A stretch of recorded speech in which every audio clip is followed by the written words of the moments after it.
इस अध्याय में हम व्यावसायिक संगठन के बारे में जानेंगे, जिसमें संगठन के अर्थ, प्रक्रिया, महत्व, दोष आदि चीज़ों को समझते हैं। आइए सबसे पहले हम संगठन के अर्थ के बारे में चर्चा करते हैं। योजनाओं तथा उद्देश्यों के निर्धारण के पश्चात प्रबंधकों द्वारा किए जाने वाला अगला कार्य संगठन का करना होता है।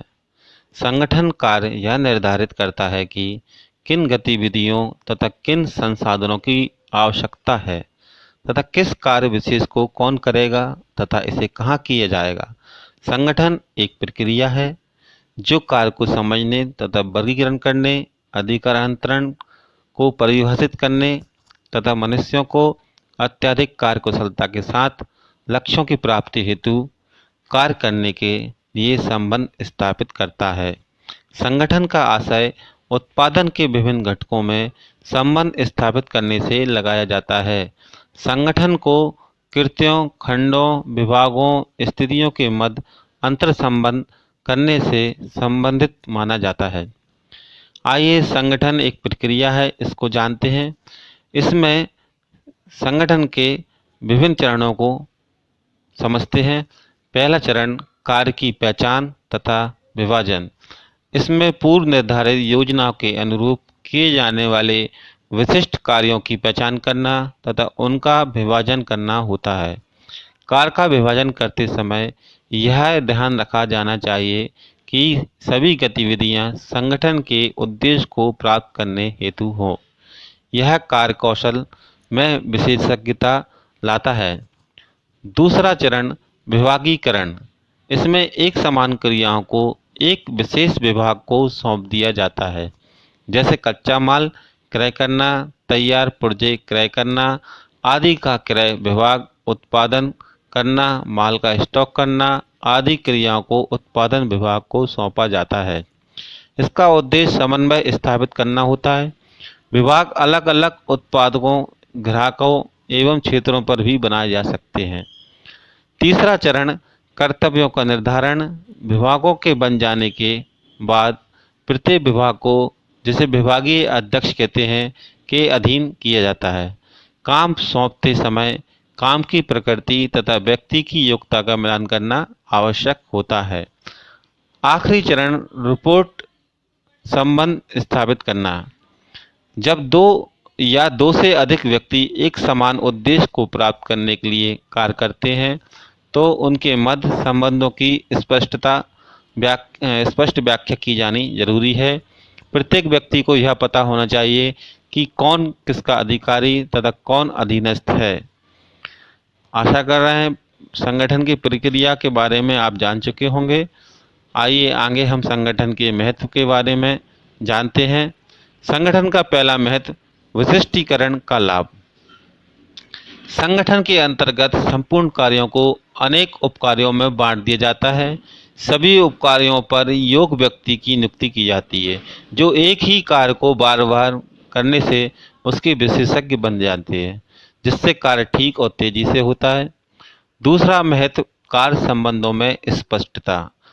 संगठन कर्मचारियों के मध्य संबंधों को स्पष्ट करता है। इससे स्पष्ट होता है कि कौन किसको रिपोर्ट करेगा। इसमें उच्च अधिकारियों तथा अधीनस्थों के संबंधों को स्पष्ट किया जाता है। तीसरा महत्व के बारे में यदि चर्चा करते हैं तो संसाधनों का अनुकूलतम उपयोग। संगठन प्रक्रिया में कुल काम को अनेक छोटी छोटी क्रियाओं में विभाजित किया जाता है। प्रत्येक क्रिया को करने वाला एक अलग कर्मचारी होता है।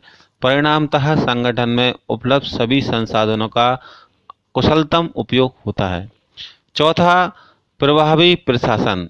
प्रायः देखा जाता है कि प्रबंधकों में अधिकारों को लेकर भ्रम की स्थिति बनी होती है। संगठन प्रक्रिया प्रत्येक प्रबंधक द्वारा की जाने वाली विभिन्न क्रियाओं व प्राप्त अधिकारों का स्पष्ट उल्लेख करती है। पांचवा महत्व के बारे में यदि चर्चा करें तो वह है परिवर्तन को अपनाना। उचित रूप से बनाई गई संगठन संरचना लोचदार होती है, जो बाह्य वातावरण में परिवर्तनों, तकनीकी उत्पादों, बाजारों, संसाधनों से उत्पन्न कार्यभार के समायोजन की सुविधा देता है। छठवां, कर्मचारियों का विकास। स्वतंत्र एवं प्रभारी संगठन कर्मचारियों में पहल, शक्ति तथा सृजनशील सोच को प्रेरित करता है।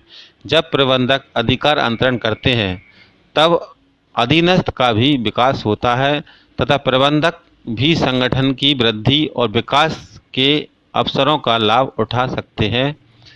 सातवां, महत्व में विस्तार तथा विकास। संगठन कार्य व्यावसायिक उपक्रमों को अपना आकार बढ़ाने, भौगोलिक क्षेत्र को बढ़ाने, ग्राहकों व बिक्री तथा लाभ बढ़ाने में सहायता प्रदान करता है।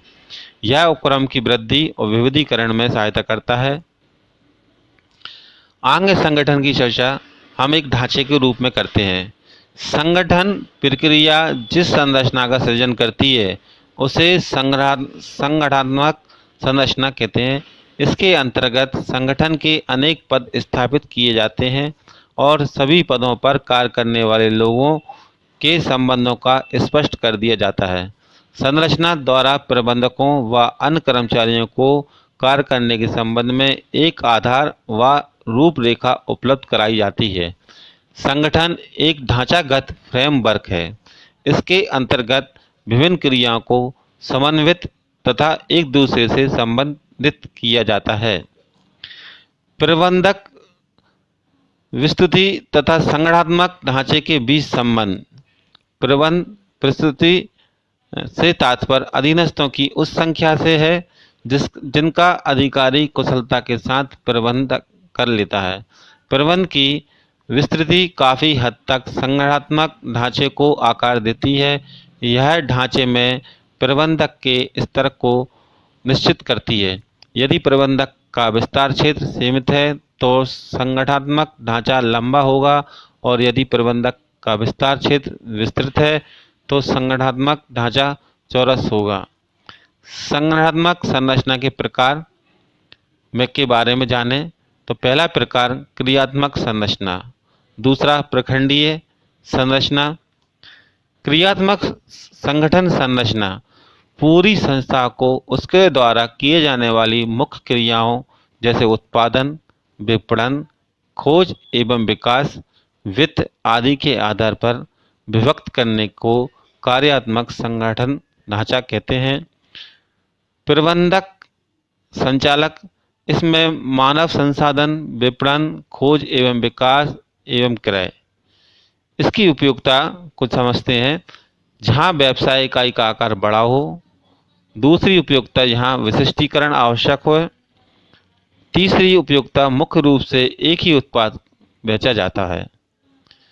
लाभ के बारे में यदि चर्चा करें तो विशिष्टीकरण जब कार्यों को कार्य के प्रकार के आधार पर समूह में रखा जाता है तो सभी कार्य केवल एक प्रकार के होते हैं। इस प्रकार कम समय में अधिक व अच्छा काम किया जा सकता है। इसे विशिष्टीकरण के लाभ प्राप्त होते हैं।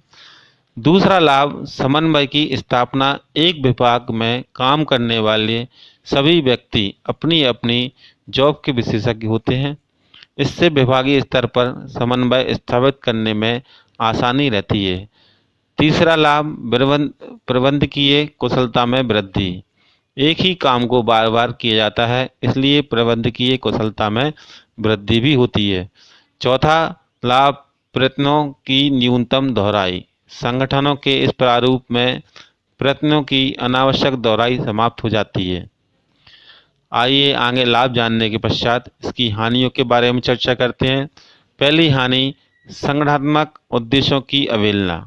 प्रत्येक विभागीय अध्यक्ष अपनी इच्छानुसार काम करता है। वे हमेशा अपने विभागीय उद्देश्यों को ही महत्व देते हैं तथा संगठनात्मक उद्देश्यों की हानि होती है।